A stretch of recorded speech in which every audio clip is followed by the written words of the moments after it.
a pena morrer para que outros possam viver.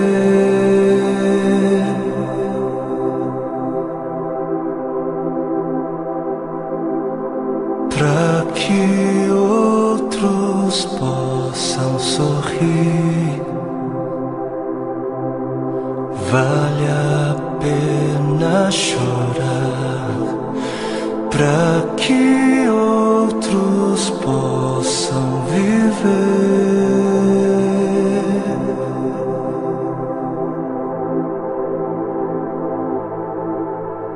Portanto, visto que temos este ministério pela misericórdia que nos foi dada, não desanimamos.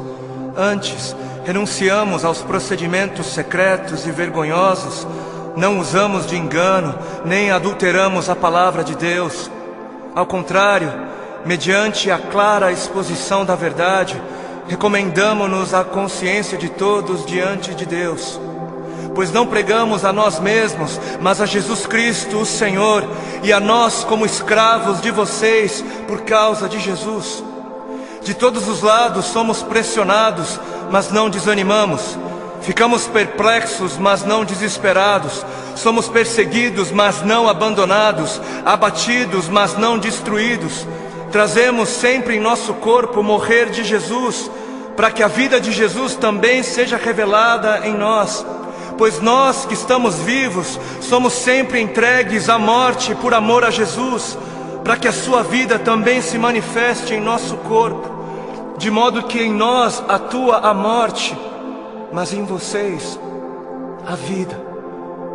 Por isso não desanimamos, embora exteriormente estejamos a desgastar-nos, interiormente estamos sendo renovados dia após dia, pois os nossos sofrimentos leves e momentâneos estão produzindo para nós uma glória eterna que pesa mais do que todos eles. Assim, fixamos os olhos não naquilo que se vê, mas no que não se vê, pois o que se vê é transitório, é passageiro, mas o que não se vê é eterno.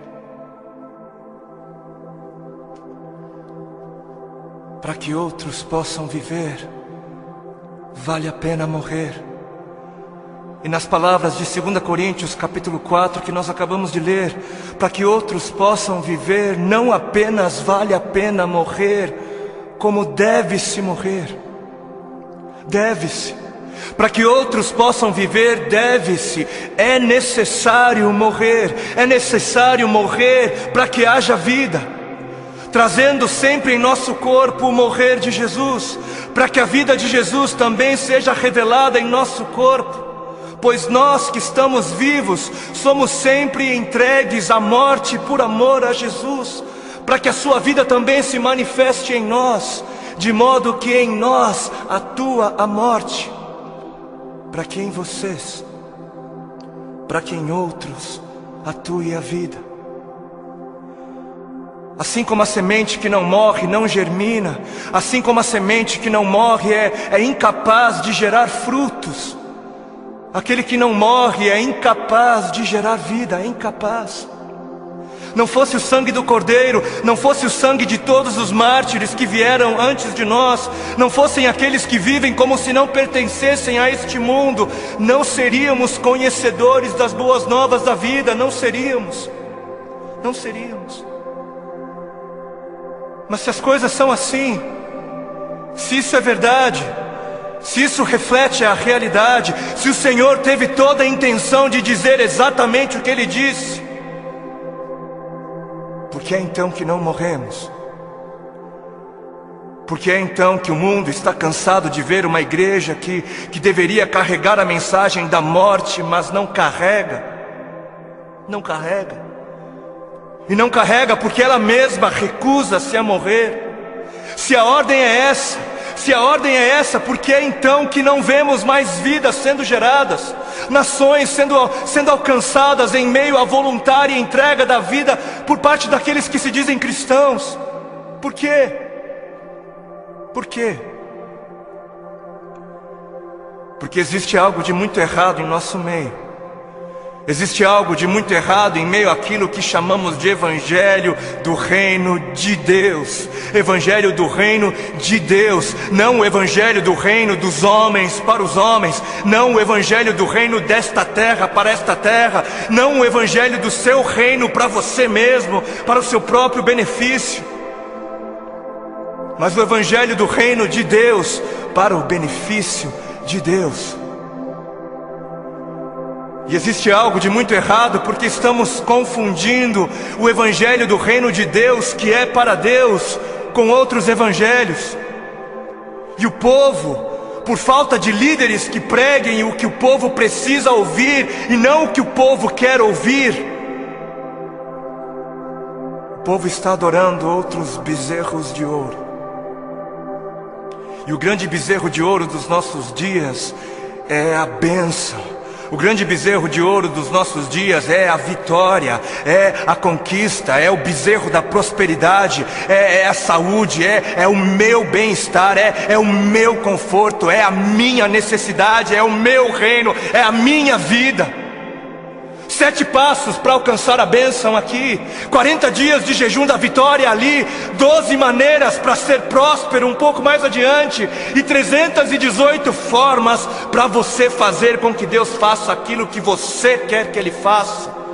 Não importa se Ele queira fazer ou não, porque afinal o modelo de Jesus, não seja feita a minha vontade, mas a sua, serve para Jesus, serve para o Filho de Deus, não serve para mim, não serve para a igreja.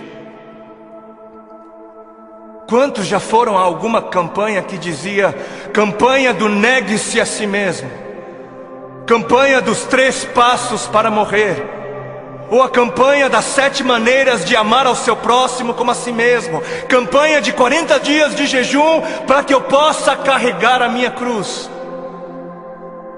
Não, nunca foi. Por que não? Ora, porque não é isso que é importante. Não é isso. Porque o importante é eu ter o carro do ano. Porque o importante é eu ser abençoado. O importante é eu mostrar o quão abençoado sou. Preciso mostrar. Eu preciso mostrar. Porque afinal de contas, se ando de carro importado, é porque Deus me deu, né? Deus me deu. Porque é muito óbvio que Deus está muito mais preocupado com o meu ego. Eu sou tão espiritual e abençoado que é muito óbvio para mim, e é muito óbvio só para mim, que Deus está mais preocupado em colocar dinheiro nas minhas mãos para que eu possa comprar coisas caras e tolas, do que está preocupado em colocar recursos sob os meus cuidados para que eu possa de alguma maneira aliviar a dor dos aflitos. Porque Deus é tão bom para mim, Deus é tão sábio, Ele é tão misericordioso, que Ele prefere que eu compre para mim o meu 100º par de sapatos. Ele prefere, Ele prefere que eu faça isso mais do que prefere que eu compre algumas marmitas para dar de comer às crianças de rua. Porque o importante é eu encher o meu celeiro até onde der. O importante é o meu reino, é a minha justiça. Eu trabalhei, eu suei. Não foi Deus quem me deu, não foi Deus quem me abençoou, não foi eu quem ganhei. É justo, eu trabalhei, é meu. Porque o importante é eu viver como se não houvesse morte. E Deus que me livre de pensar em morte. Coisa negativa não é de Deus. O importante é eu viver como se não houvesse morte, para que quando a minha hora chegar, eu venha morrer como alguém que nunca quis viver. Porque está escrito na palavra de Deus em Marcos, no capítulo 8 e Mateus 16. Então Jesus começou a ensinar-lhes que era necessário que o Filho do Homem sofresse muitas coisas e fosse rejeitado pelos líderes religiosos, pelos chefes dos sacerdotes e pelos mestres da lei, fosse morto e 3 dias depois ressuscitasse. Ele falou claramente a esse respeito. Então Pedro, chamando-o à parte, começou a repreendê-lo. Vejam como desde o início A igreja se escandalizou com a mensagem da morte. Jesus, porém, voltou-se, olhou para os seus discípulos e repreendeu Pedro, dizendo: arreda, Satanás. Você não pensa nas coisas de Deus, mas nas coisas dos homens. Você não está de olho no reino de Deus, mas está de olho no reino dos homens. Então ele chamou a multidão e os discípulos e disse: se alguém quer vir após mim, negue-se a si mesmo, tome a sua cruz e siga-me. Se quiser, se alguém quiser. Porquanto quem quiser salvar a sua vida, perdê-la-á. Mas quem perder a vida por minha causa, achá-la-á. Pois o que aproveitará o homem se ganhar o mundo inteiro e perder a sua alma? Ou o que dará o homem em troca da sua alma? Porque o Filho do Homem, o Filho de Deus, há de vir na glória de seu Pai. Ele há de voltar com os seus anjos, e então retribuirá a cada um conforme as suas obras.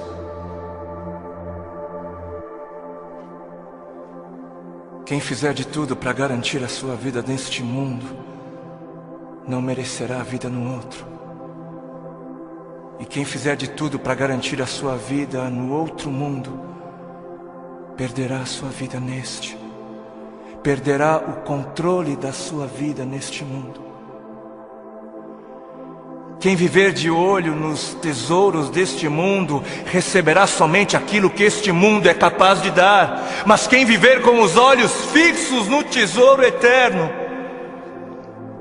este receberá, este haverá de receber aquilo que a eternidade tem para dar. Entendam algo. Sabem por que existem religiosos fanáticos que se matam, que se suicidam, que dão as suas vidas para serem destruídas? Sabem por quê? Porque eles estão pensando na eternidade, eles estão de olho na eternidade. E sabe por que você se recusa a negar-se a si mesmo e entregar o controle da sua vida a Deus? Porque você está pensando demais nesta vida. E mais, sabem por que é que estes fanáticos acabam dando as suas vidas? Porque eles passaram a vida toda, a vida inteira, ouvindo de seus mestres que morrer é algo valioso. Eles passaram a vida toda ouvindo de seus mestres que morrer é algo bom, é algo nobre, é algo honroso, que morrer gera vida. Gera vida. Mas e a igreja? Mas onde está a igreja? Onde está a voz profética? Onde estão os que pregam a verdade? Onde estão os que pregam morram? Onde estão os mestres de Deus a gritarem morram? Morram, para viver morram, por amor a Cristo morram, por amar a Deus acima de tudo morram. Onde estão? Por que os missionários moravianos se vendiam como escravos para poderem pregar aos escravos? Porque alguém lhes ensinou que esta vida não vale a pena ser vivida se não for vivida para Deus. Alguém lhes havia ensinado que para que outros pudessem viver, valia a pena morrer. Enquanto muitos parecem estar fascinados demais com mestres que pregam apenas vida nesta vida, mestres que distorcem o significado de vida em abundância. Apesar disso, existem alguns remanescentes, existem ainda alguns que se recusam a se prostrar diante dos bezerros de ouro, existem ainda alguns que se permitem ser afligidos por amor a Cristo. Alguns que entenderam a voz do Espírito de Cristo, do Cristo que deu o exemplo a ser seguido, não apenas em vida, mas na morte de cruz, e são capazes de dizer: já não sou eu quem vivo, mas Cristo vive em mim. Cristo vive em mim. Amados, a vida é para os que creem.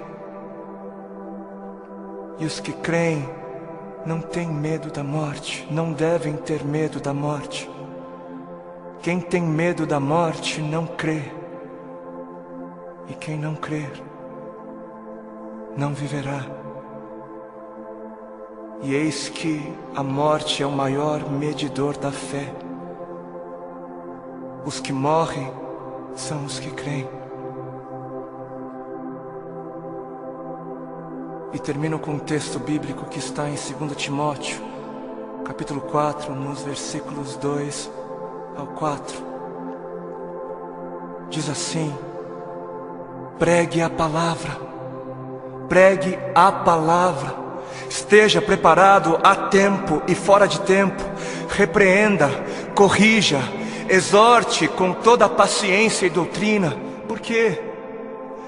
Porque chegará o tempo em que não suportarão a sã doutrina, chegará o tempo em que não suportarão os caminhos de Deus, os pensamentos de Deus. Ao contrário, sentindo coceira nos ouvidos, juntarão mestres para si mesmos, segundo as suas próprias cobiças. E estes se recusarão a dar ouvidos à verdade. Arrependam-se, porque está próximo o reino dos céus. A Bíblia, a palavra de Deus, tem uma mensagem para você. Deus tem uma mensagem para você. Uma mensagem de amor e de esperança. Uma mensagem que atravessou os séculos, que atravessou a história. Uma mensagem que sobreviveu às perseguições, sobreviveu em meio ao martírio de homens e mulheres que deram as suas vidas por amor ao Deus desta mensagem. Uma mensagem tão poderosa e convincente que mudou o curso da humanidade, mudou corações de homens e mulheres perdidos, transformou circunstâncias, transformou nações. Uma mensagem tão poderosa e carregada de autoridade divina, que tem poder para mudar a sua história, que tem poder para mudar o seu coração e que tem poder para mudar a sua eternidade. Durante milhares de anos, Deus fez questão de proteger a sua mensagem para que ela pudesse chegar até você. E você pode ter certeza de que Ele teve poder de sobra para proteger o conteúdo da mensagem, ou Ele não seria Deus. E ao ouvir a mensagem, você terá de fazer algo. Você terá de responder a ela. Você terá de responder a Deus. E você terá duas escolhas. Ou a sua resposta será sim, ou será não. Ou você aceitará a mensagem de Deus para a sua vida, ou você irá rejeitá-la. Mas que mensagem é esta? Que mensagem é esta que Deus teve o cuidado de guardar até os dias de hoje?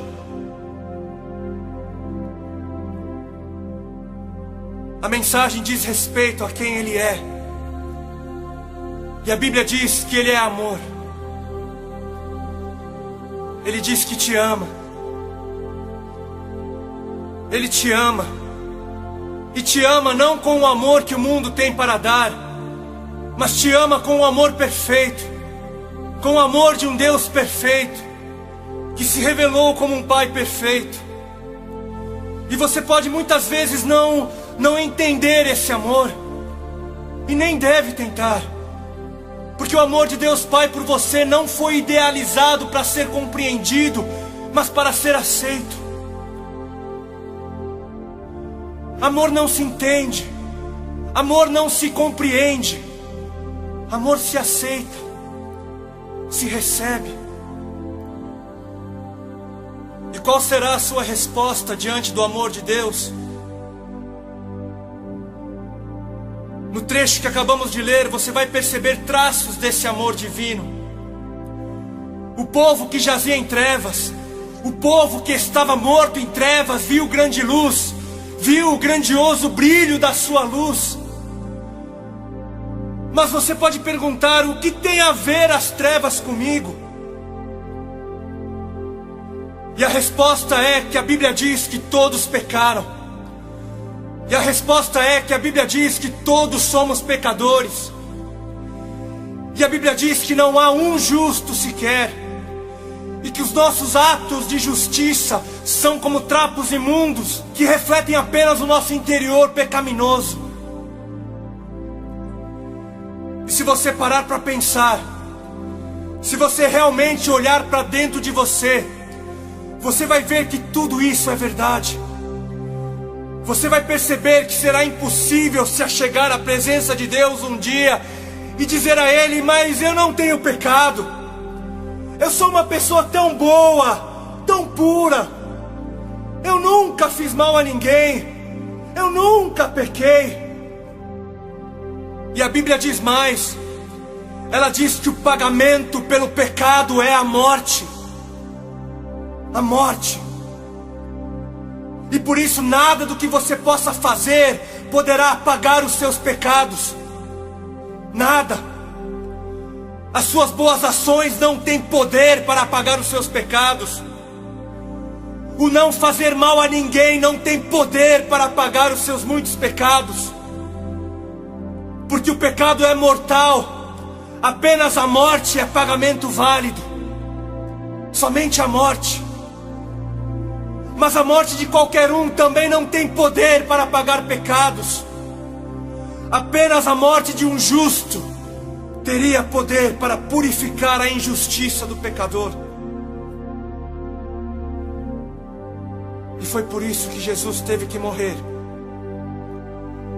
Aquele que era justo, o único que fora justo, que não tinha pecado em si mesmo, morreu, para que na sua morte o pecador encontrasse vida. E se você é uma dessas pessoas que pensa que o pecado é algo insignificante, se você é um desses que pensa que Deus não se importa, que Ele entende o pecado, você precisa ler a Bíblia e ver que foi Deus quem deu o seu próprio Filho para morrer na cruz do Calvário. Foi Deus. Se Jesus morreu na cruz do Calvário, não foi porque homens ou demônios tramaram contra Ele, mas porque Deus assim planejou desde o princípio, e foi Deus quem permitiu que assim acontecesse. Quem matou Jesus? Deus matou a Jesus. E por quê? Foi por causa dos nossos pecados. Se isso não revela o tamanho da gravidade do pecado, eu não sei o que fará. E se Deus não poupou o seu próprio Filho, por que Ele deveria te poupar? Mas o que é pecado então? O que é pecado? Todas as vezes que você disse não a Deus, você pecou. Todas as vezes que você deixou de reconhecer aquele que te criou, você pecou. Todas as vezes que você agiu como se Deus não existisse, você pecou. A cada momento que você vive apenas para você e somente para você, e não vive para Deus, você está pecando. Ou você não sabia que a sua vida não te pertence? Ou você não sabia que a morte a qualquer momento pode tirar de você a sua vida? Foi por isso que a luz teve que brilhar sobre as trevas do pecado. Foi por isso que Deus teve que intervir e entrar em nossa escuridão. Sem a luz nem perceberíamos o quanto estávamos perdidos. Mas por amor, Ele brilhou. E quando a luz brilhou, quando Jesus brilhou, Ele brilhou dizendo: arrependam-se, arrependam-se, arrependam-se, porque perto está o reino dos céus. Arrependam-se, porque perto está a hora quando não mais poderão se arrepender. Arrependam-se, porque perto está a hora quando todo pecado será julgado, e com ele o pecador. Arrependam-se, porque perto está a hora quando Deus se levantará em glória, poder e majestade, e todos o verão e dirão: Santo, Santo, Santo é o Senhor, o Todo-Poderoso. A mensagem pode parecer dura, e você pode até dizer: mas onde está esse Deus de amor? Que mensagem dura! Onde está o Deus de amor? Eu quero o Deus de amor. Mas o Deus de amor está no mesmo lugar onde se encontra o Deus da santidade, da justiça. O Deus de amor se encontra no mesmo lugar onde está o Deus da verdade. Porque o Deus que é amor é o Deus que é santo. Porque o Deus de amor é também o Deus da verdade. E que amor diria que tudo está bem quando tudo na verdade não está? Que amor trairia com uma mentira que levaria à morte? Que amor não ensinaria o caminho da vida? O Deus de amor não mascara a realidade. Deus não é mentiroso. E quando Ele vê que alguém está em trevas, Ele diz: arrependa-se. Ele avisa. É por amor que Ele avisa. Ensina. E o que é arrependimento? Arrependimento não é remorso. Arrependimento não é peso na consciência. Arrependimento não é sentimento de culpa. Nada disso leva a mudança de vida. Arrependimento é uma mudança das trevas para a luz. Arrependimento é viver dizendo não ao pecado. Arrependimento é viver dizendo não para você mesmo. Arrependimento é viver dizendo sim para Deus.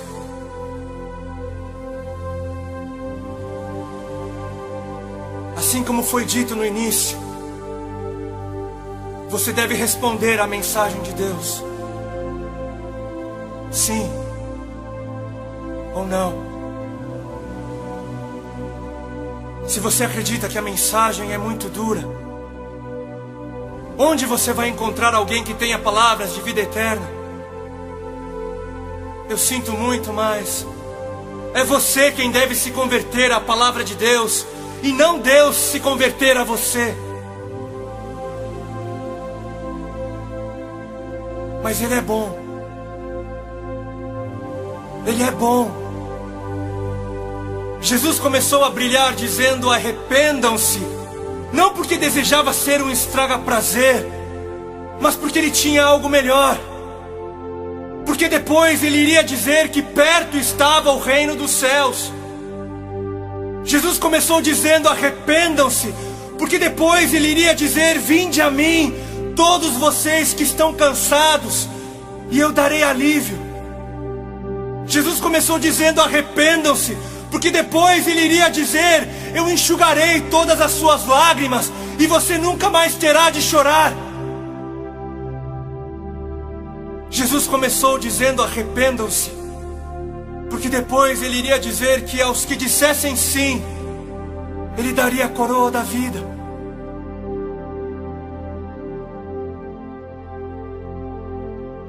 E agora chegou o momento de você responder. Qual será a sua resposta diante de Deus?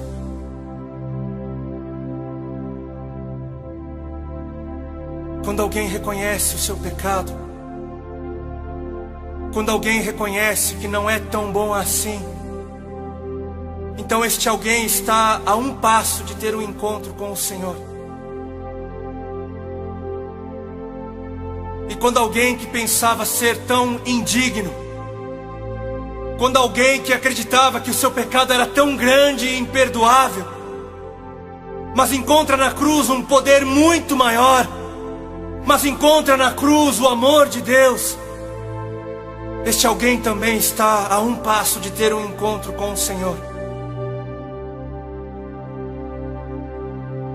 Se você é este alguém, venha para o Senhor. Ele vai te aceitar.